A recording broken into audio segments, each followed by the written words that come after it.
Hello! So this is WCW Beach Blast 1992. I know you've been waiting for it, but here it is. I'm going to have to do it like this because you're not going to be able to see me because the sun's behind me. So the opening contest was for the WCW Light Heavyweight Championship as Scotty Flamingo challenged the WCW Light Heavyweight Champion Flying Brian. It was an okay match, nothing special. I'm not going to be able to remember all of these matches because it's taken me a few days to watch it all. But Scotty Flamingo with the pin to become your new WCW Light Heavyweight Champion for the first time. Well done to him. It was an okay match, nothing special. 6 out of 10.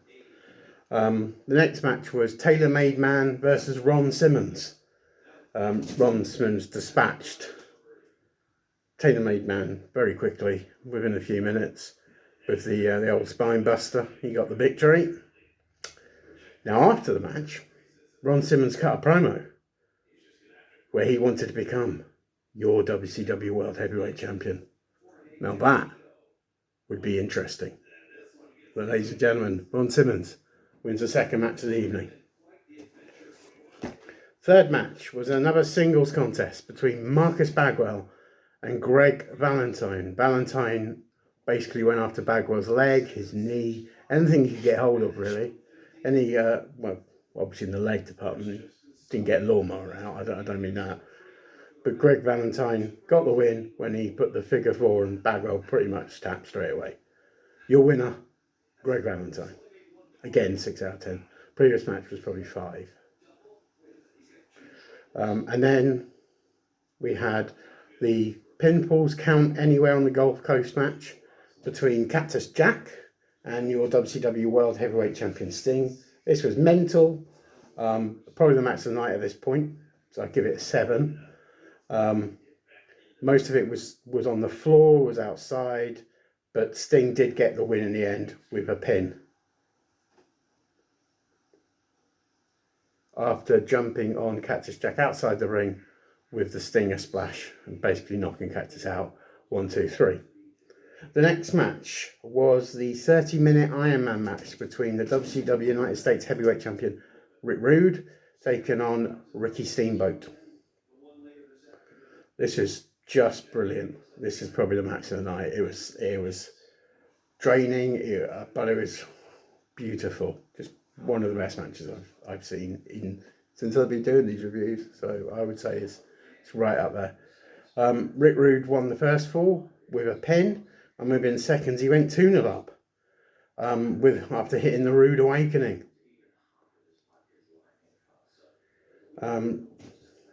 The third fall was won by Ricky the Dragon Steamboat when Rick Rude jumped off the top rope, not the top road, that would be weird, top rope, and he was caught by the ref. And in WCW,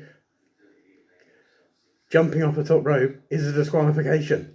So Ricky Steamboat was back to 2-1. Rude then won again to go 3-1 up, and then Steamboat got one back to make it 3-2. Ricky then an amazing reversal as Rude was going for the tombstone. He climbed like this. He climbed his way up his leg and then reversed it into a tombstone. A 1, 2, 3 draws the match level. Then Steamboat, with minutes to go, pinned Rick Rude to go 4-3 up. Could Rude get back in this? Could he level it? No, he couldn't. Your winner of the match and the Iron Man, Ricky Steamboat, which surely would mean he would be the number 1 contender for the United States Heavyweight Championship, right? Maybe wrong, because after the match he did an interview with Eric Bischoff, and as he was conducting the interview, Heyman said, "You're not going to get a rematch this week, next month, next year, never. Your US titles matches are done." And as he said done, he was attacked from behind by Cactus Jack. The next match was a 6-man tag between the Dangerous Alliance, compressing of Beautiful Bobby, Arn Anderson, and the WCW World Television Champion Steve Austin. They took on Nikita Koloff, Barry Windham, and Dustin Rhodes. Again, a good match, 7. Impressive in that it was relatively quick, but like you didn't realise it was quick. It was a good match, and Nikita Koloff, Windham, and Dustin Rhodes won by disqualification because Arn Anderson was caught by Ole Anderson jumping off the top rope. Yes, that dreaded top rope disqualification rule again. So they won by DQ. And then your main event of the evening was for the WCW World Tag Team Championship, where Dr. Death Steve Williams and Terry Bam Bam Gordy tried to dethrone the tag team champions of Rick and Scott, the Steiner brothers. Again, another quality match. Really good match again. And the match ended in a time limit draw because time ran out just as Scott had hit the Frankensteiner. And unfortunately, the time ran out as he was about to pin him. So the match ended in a draw. So your winners and still WCW World Tag Team Champions, Rick and Scott, the Steiner brothers. It was a good show. That was the main event. That was a good show. It's one of the better WCW ones I've seen. I was pleasantly surprised.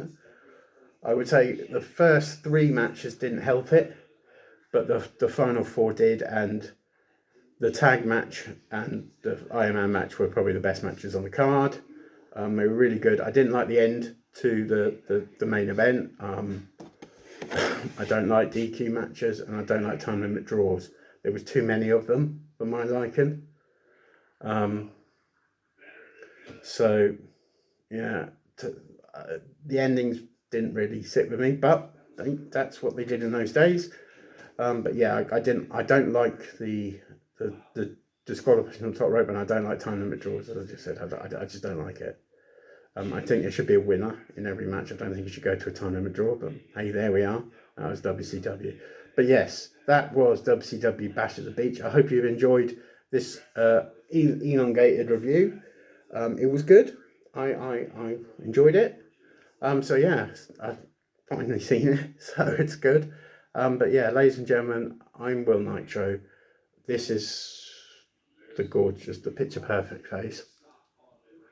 But yes, ladies and gentlemen, hope you've enjoyed it. I certainly have. Thank you for watching. Thank you for listening. And we'll see you at ringside. Ding, ding.